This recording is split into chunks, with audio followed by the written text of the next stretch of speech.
Very nice to see you all. I'm Conrad. I'm Director of Cross-Government Campaigns, Cabinet Office. I shouldn't really be here today. By the way, it's always very nice to follow the polls. I'm half Polish myself, so I'm able to say that. Great presentation, thanks. And because we're starting with, you've just heard about gaming, we're going to have a round table about business, I thought I would try and kind of take a look at the Great Campaign through the lens of business. So I will talk a little bit about it, but I won't really talk about tourism or education, which are really big strands of it. But I shouldn't be here today because I left the Great Campaign some years ago, even though I originated the campaign, I keep an eye on it. But quite rightly, the great team at the moment are in Los Angeles, where they're delivering the largest trade delegation to the US for many, many years. So they're doing the business out there, which is exactly, so I'm a poor substitute for the team, and I will do my best today. And I called it the power of partnership because really, when you talk about setting up a campaign, and this is a mature campaign, it was kicked off in 2011 by myself and colleagues, 6 of us from number 10 Downing Street, which is a good place to kick off a campaign, by the way, especially around Britain. And from the beginning, we saw this as a way of consistently, off the back of the Olympics, 2012 Olympics, actually harnessing the energy of that and converting that into real monetizable assets, if you like, have some measurement, but also expanding and taking further the kind of soft power and the cultural aspects that UK had to offer to keep it top of mind as we went through the years ahead. And from the very beginning, it was always about driving economic growth and enhancing reputation. And we had 4 pillars, and somebody was talking, and the polls were talking earlier about how difficult it is to get government to work together. I'm sure you've all got issues with that. That's why number 10 was a good place to kick it off. But we wanted to combine trade, our investment, our education, and our tourism efforts together under one master brand and make them work together because there are synergies in between them. And we saw earlier gaming, which is a business, being seen as a cultural power. We saw those synergies. We didn't really know what they fully were because these were early days, but we felt that if we went out with a single-minded proposition, a single brand, a platform, which we could actually exploit, we would do better than traditional tourist campaigns or inward investment campaigns. And thank you, Brand Finance. 2011, I bear the scars. I was 21 when I started off. Look at me now. So it's a tough old campaign to run, but it's been great fun. And it brings together public and private sector. So from the very beginning, I remember a small British luxury goods company called Mulberry turned up and said, "We like the look of this. Can we play? Can we do something?" And we were going, yeah, why not? And we were quite naive then. We weren't trying to sell the brand to them. We were thinking, hold on a second, this is really where we should be going. And if we're going to set this up for business, we actually need, because I came from the private sector as helpful, we need to treat this like a proper brand. We need to treat it. We need to look through the eyes of business and ask themselves what they would expect from a brand or a platform running. What would they be looking for, and how can we make sure that's really held to account, rather than, and I have no difficulty saying, being in the public sector for a long time, rather than perhaps public sector measurements, which may be less tangible or less pointy for business. So it's now, it's been around in 164 countries. It does drive perceptions of the UK, but I certainly didn't use the word perceptions when I put my business case to the Treasury for long funding. Actually, I didn't even use the word brand or marketing or events or anything like that. I actually said this is an economic program to drive jobs and growth to Britain. And it so happened that we're using communications in various ways to do it. But actually, again, understanding what the Treasury, what our finance people needed to hear, this was, and therefore I could give them the multiplier effect and I could give them the base for it. And that was the basis of the funding. And it's always been about this combination of delivery, direct delivery, as well as actually understanding some of the more intangible aspects, the difficult to measure areas, like soft power, which are incredibly valuable but difficult to manage. So here basically some facts. We're driving tourism students for FDI and trade. We monitor this like mad from the very beginning. We count every penny. We know that actually always from the beginning, we're very aware that any money that went into the great brand could have paid for nurses, for doctors, and so on. We took our responsibilities very seriously. And in very simple terms, with the help of brand finance and others, we've actually, we reckon we've achieved a return on investment around about 15 to 1, which is around 8.4 billion in total since 2011, which I would say is a very conservative estimate. Because if you do help bring in a very big foreign direct investment deal worth many billions, you certainly don't claim it and said, hey, great, lovely poster. You may take, you may have made the connections, you've set up the event, you may have targeted the individual, but so many other factors are available. So you may actually take only 0.001 of that value and describe it. Yeah? So very conservative. There's, the one thing you don't want to do is have your measurement challenged. And we're continually bringing in outside auditors to do that. And, of course, enhancing reputation and diplomatic influence. And somebody said, okay, right, Conrad, how are you going to measure? Give me an example of diplomatic influence. And cameras off. We were, talked to all our embassies at the moment, and Paddington had just come out. Great film for kids and adults as well. And there was a certain ambassador in a certain country that was finding it very difficult to reach and meet the president of the country to have informal sessions, that soft power kind of thing. And so we agreed that we would actually give a private premiere showing of Paddington in the suite for the president and most importantly for his 6 to 8 year old children. Arranged it. It happened. They told us it went very well. I can't give you the measurable results, but if you're imaginative and flexible and you make this available to the whole world and your embassies around the world, magic happens. And it's incidents like that you realize something's happening here. So yes, we're delivering returns, but we're also delivering something much more. And if that's what businesses want to see, first of all, they want to see something that's run well, is delivering and is successful. The second thing businesses really want to understand is brand alignment. And I sort of make no apology for a couple of slides on this, because it's when businesses can see how the brands marry up that they actually can begin to work together.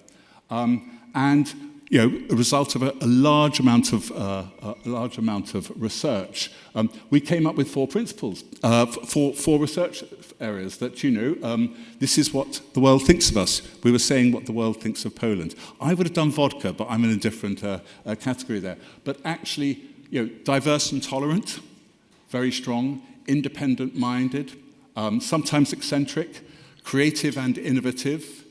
And then a unique mix of old and new. And it's so good to do a unique mix of old and new in this hall here, surrounded by the city, the technology sectors, and we're sitting in the Guildhall, which I don't know how many years is old, but it's quite old. So this quirky kind of mixture. And we put that together in a kind of brand proposition, which is what private sector marketers and business would understand. And, taking these, the benefit is a unique lens to be able to see things from fresh perspective in partnership and therefore seeing things differently. And we kind of stick to that. That was revised about 7 years ago, and I remember having to present it to a prime minister at the time who was quite distracted by other events, but you can crystallize this down pretty quickly and say, this matters. In the public sector, brands are slightly ephemeral things, usually for the private sector. They're absolutely at the heart of business. So talking brand language, understanding that actually when you're going to meet a potential partner, a business partner, there's got to be a value proposition, the success of the campaign, the strength of the brand, and of course, at the time, the support of the British government behind one of its most famous doors. And yes, consistency, flexibility within the framework right across the world. And what does it deliver? And this is the perception side. 90% of potential students who see, this is about consideration. So if you have your brand, if you have your marketing funnel, we're down the consideration stage here, beyond awareness, consideration. 90% of potential students who see it, I'll say they're more likely to consider studying in the UK. Potential tourists agree that great makes me, 83% makes me feel more positive about the UK. And international investors has a direct, recognized, stated that there has direct impact on the amount of money they spent on doing business with the UK.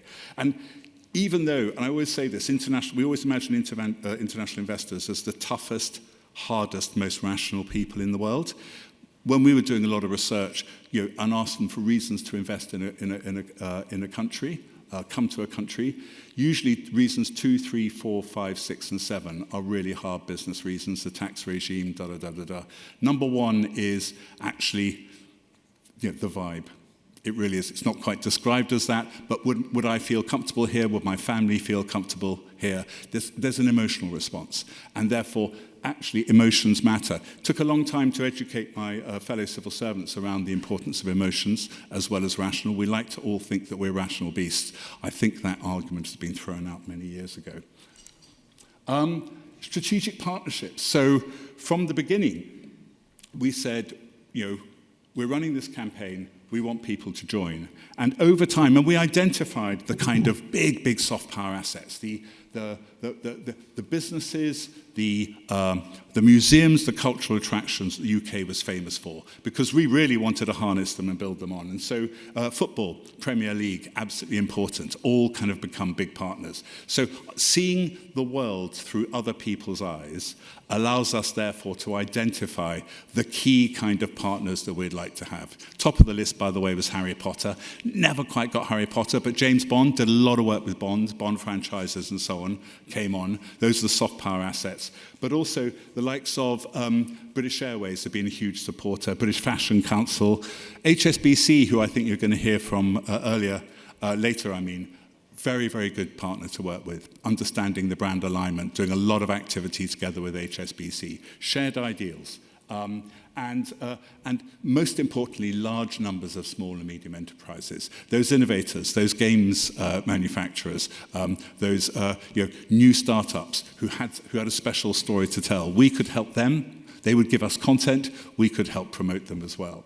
So, and to do that in terms of just governance, we actually appointed a private sector council, which actually quality assures us, helps us, supports us all the way through. It's headed by, it's been headed by a number of people, but you'd expect that people like the chairman of the DG of BBC, the chairman of HSBC, the chairman of the Premier League, and many others are there, and they keep us honest, but they also challenge and they also support us through their networks to do that. And of course, people are brands in a way, so many individuals have helped us, proud Brits who've really given us their time and their effort for free. David Beckham will be one of them, and every member of the royal family in some way or another has actually participated in the campaign, even if that is honestly standing in front of a great banner and then we can promote it around the world. And again, we value that and try and monetize that in a very, very conservative way. What does the campaign consist of? First of all, what I haven't included is a massive digital footprint. So many of our big campaigns are now delivered digitally, using AI and using many other techniques to optimize and refine. And of course, we scan the world for major moments, major soft power moments, or we create our own trade delegation in LA, which combines tourism, education, business innovation, music, everything that Britain can offer. And it's that synergy that you're hoping from getting people into major figures in the room to better work together. Cross-government campaigns, aligning ourselves with the government's industrial strategy, life sciences, green technologies, and ensuring and promoting those areas, and taking global, and having a stage at global events where we can be the platform for numbers of British companies to come together, and together being larger than the whole. And a good example of that, actually, was where government intervention is perhaps necessary. It was about 2 years ago in Saudi Arabia, where British companies or any company working in Saudi Arabia or the Middle East needs government. it needs government. Government to government has to work together. LA is different, business can get on with it. But in many parts of the Middle East, you do need that kind of government to government intervention. And so we set up a major partnership with colleagues in Saudi Arabia in order to kick off a whole year of effort. And one of the magic things is when you're going around one of these exhibitions or one of these trade fairs and somebody comes up to you and says, I've just signed up $40 million worth of business here and now. The minister just said, yes, let's do it. So real business is being done. And effectively, you are that galvanizing force, and you are surrounding any British company with the whole of Britain, Britain's soft power, Britain's strength, Britain's energy, and you're all using it to promote that particular brand. And again, actually it was the largest trade. We did quite a lot of large things in the decade, but it was the largest trade delegation to that country, and with 50 agreements and MOUs signed and so on. So a very successful event with lots of media around it.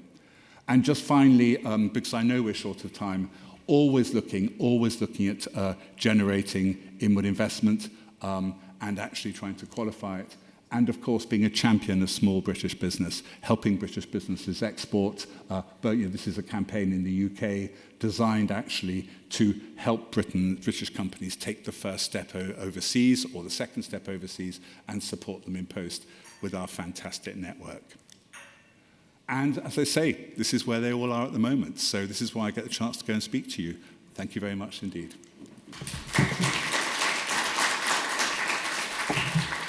Somebody's going to say no time for questions, or is there time for questions? There is time. There is time. I got through it fast, did I, David? So any questions at all? Yeah. Ara Zaman, I just wanted to ask whether I think the Great Campaign is a really exciting example of what was done, but can I just ask you, for me, one of the highlights of the Great Campaign, I don't know whether it was linked into that, was actually the Birmingham Commonwealth Games, where you'll be aware, doubtless, that was the first Commonwealth Games ever to have a formal integrated economic component, fully running along. And it's not happening in Glasgow because it's a smaller scale event. Yeah. But I just want to ask you about the potential. That was very much linked into the Commonwealth, and I think. But part of my question is about the crossover between great and Commonwealth markets, particularly part of the evolving strategy, but also the role of sport in particular. In driving forward that engagement, not just traditional sports, but also esports. Yeah. Well. Glad you asked that question. I think there's no doubt that sport is the huge multiplier effect. It's so commercial. We're so lucky in the UK to have probably one of the most successful Premier Leagues. We would be negligent if we didn't have the head of the managing director of Premier League with us looking for those opportunities. And actually, incidentally, in my other side of my business, they are brilliant with us for so many difficult social issues. They will, whether it's violence against women and girls, whether it's misogyny or other aspects, the sports people nowadays, footballers especially, understand their role in society much more, I think, than they did before. Birmingham Games, yes, we were with it. I would say we're alongside it rather than with it. So we gave it the amps that it needed to promote it around the world. And I think that now people, and I'm not saying the UK started, but people began, the Olympics did it really, didn't it? People began to understand the Olympics was not just a sporting event. It was a massive moment for a country to shine in the sun, and it said an awful lot about that country, the way it was run, the way it was handled, the success of it, and so on. So I think that the Commonwealth Games in Birmingham was really designed to try and regenerate that particular area, and I haven't seen the metrics on it, but I'm assuming it's some kind of success on it. It was very good. Esports, absolutely fantastic. The Brits are great at making rules, then losing at games. So I remember the head of esports coming here and saying, we need to have an esports Olympics alongside the Rio Olympics. And we did. We set up a little esports thing. I don't know where it's gone now, but we absolutely saw it. It was one of those, you become a magnet. When you're big enough, people start popping up from everywhere. Lovely example, somebody who grew tea in Cornwall said, we grow tea in Cornwall and we export it to India. That's a great story. But somebody came in, heard about the Great Campaign. How do I get hold of you? Because I'm passionate about esports. And I've got an idea, and we can help back that idea. So I hope we've got that covered. Thank you. Any other questions? Probably time for one more. Yeah, hi. My name is Jibril. So before I came to the UK in Ghana, I'm from Ghana, at the embassy, it's always the great campaign splashed all over. I never knew what it meant until I came here years ago and understood what the great campaign was.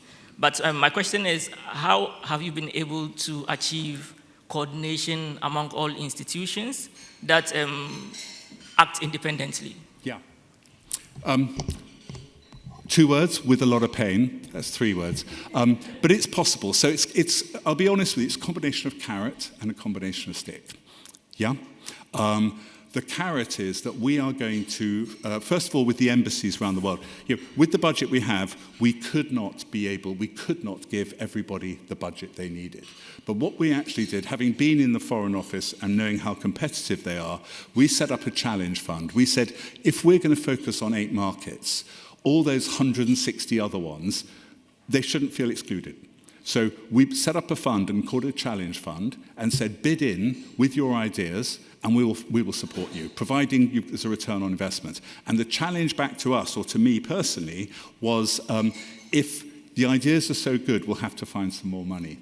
And that challenge fund has grown 400% over the time. So it's just grown and grown and grown. So that's the carrot. The other carrot is actually we give a lot of these assets out to them. We supply them with that. They don't need to worry about it. We'll just get it to them.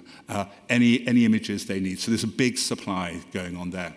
The stick is more about actually how government operates, and many other governments operate in a kind of command and control structure. The fact I was reporting for 7 years to the Prime Minister was very helpful. Because we talked about brand adherence, and we would audit it, and we would say, on an international basis, what would you expect for a big British company or company? What kind of brand compliance levels would there be? About 92%. And we'd kind of audit it. And we really would call people out and say, that's not good enough. Here's something better. And we would insist on that. And we would patiently explain to people who are not familiar with the importance of consistency in branding, patiently explain why it's important. Yeah? So that compliance was very much a bit of carrot and stick. Thank you very much indeed. Thank you.